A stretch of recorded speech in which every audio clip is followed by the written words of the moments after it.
Hello folks and welcome back to the channel. In today's video we unfold extraordinary, at least that's how Google put it, with the launch of its latest foldable, the all-new Google Pixel 10 Pro Fold. Now if you've been following the foldable tech industry for a while, then you do know that it's had its fair share of weird experiments. Now the industry is finally settling down, but each company has its own idea or its own philosophy of what a foldable should be. Samsung, as you all know, opted for major upgrades this year, right? Things are bigger, faster, flashier, but the secret may not be in making something new anymore. See, unlike Samsung, Google is leaning more towards something different that we actually already know: reliability.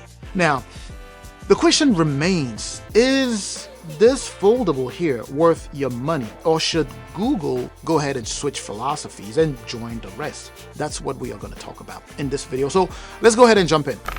Now, first impressions matter, right? Especially when it comes down to foldables. And while this guy here may look very familiar, the 10 Pro Fold here is a subtle overhaul of everything that the 9 Pro Fold got almost right. And bear with me here because some of it is going to sound counterintuitive almost. Let's take thickness, for example. It's even thicker than last year's 9 Pro Fold, and it's even way thicker than the Galaxy Z Fold 7. And you will definitely feel it. It's pretty hefty.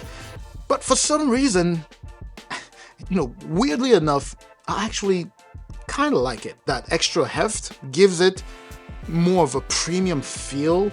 It's more solid. And this jade color here is just absolutely beautiful. The hinge has been redesigned too. Google calls it a gearless hinge, and whatever they've done there, seems to work extremely well. It's smooth, it's pretty sturdy, and rated for 10 years of opening and closing.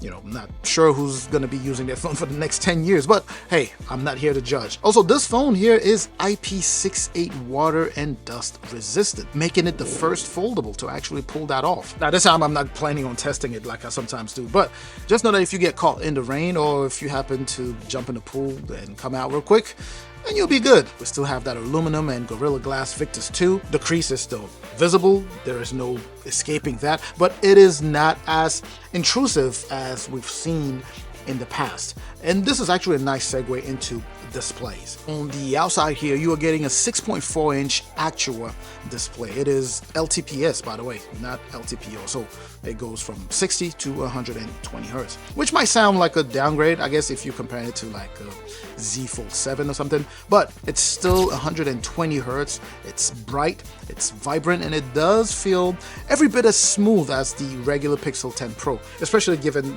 that size. On the inside, of course, is where the magic happens. It's a stunning 8-inch Super Actua panel. This one is an LTPO AMOLED display that runs from 1 all the way to 120 hertz with super rich colors, deep contrast, and just enough extra width to make watching video feel cinematic. Just perfect overall for content watching or content consumption. It's not necessarily reinventing anything here, right? But what it does is it nails the fundamentals, right? And I can tell you that I truly have been enjoying consuming content here. Media and all that good stuff has been really, really nice to enjoy on this inner display. Now let's go ahead and move on to performance here. The 10 Pro Fold here boasts Google's Tensor G5, which I know a lot of people have a lot to say about this, but I know it's not a Snapdragon chipset, but still, I think it's a solid chip. It's fast enough. Pair that with that 16 gigs of RAM and it can do, wonderful things. In fact, it makes this phone up to 25% faster than last year's model. Again, the Tensor G5 is not, topping benchmark scores or killing it like that. But in real life usage, it's snappy. There's no lag. Even when multitasking with split screen apps or, jumping between heavy workloads, yeah, you don't see anything crazy happening there. It's pretty snappy. And if you are at all familiar with Pixels in general, like Pixel devices in general, then you know that what you see on paper generally, whether it be, just a regular Pixel or the Fold, what you see on paper generally undermines the actual real life use or the actual user experience on the phone itself. Google just knows how to make a whole lot with a little bit, especially with that software and AI, right? That is truly the soul of the 10 Pro Fold user experience. Android 16 new design here is just awesome.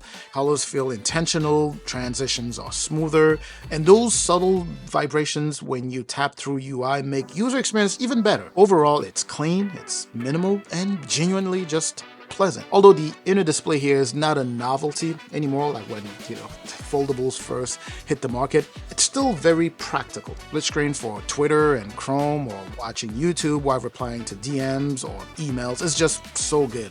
Everything feels intuitive and fluid here. The same goes for the outer display. It's already pretty wide, wider than what you have on the Z Fold 7. It truly just feels like a regular phone. Like you don't need to open it to use the inner display. It makes it so much easier to use one-handed. Gemini here works well, just like it does on the other Pixels.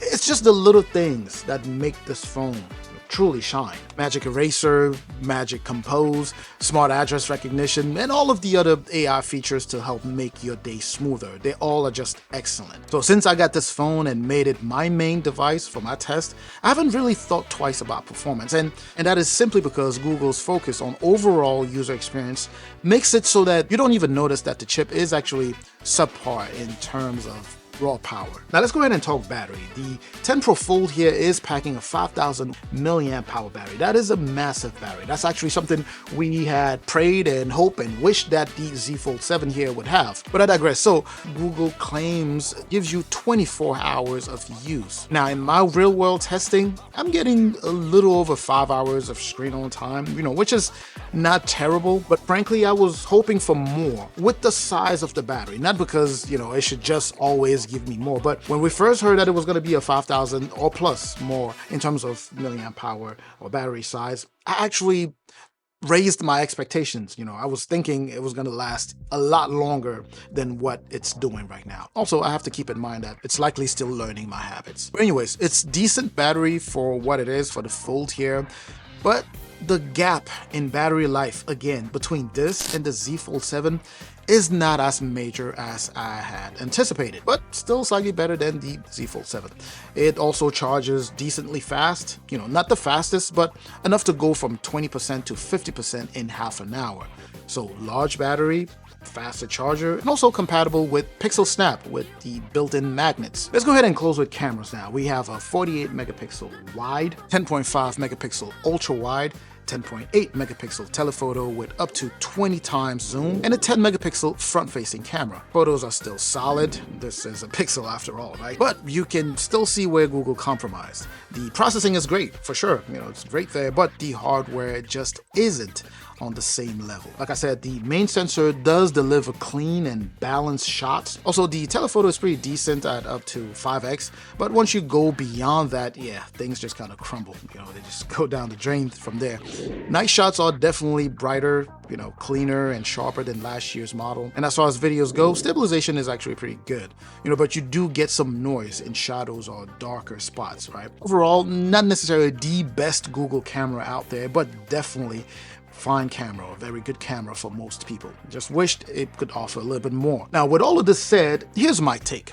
The all-new Google Pixel 10 Pro Fold here is not trying to be a futuristic prototype, right? It's not trying to wow you in that way. It's not even trying to be, the most powerful foldable out there.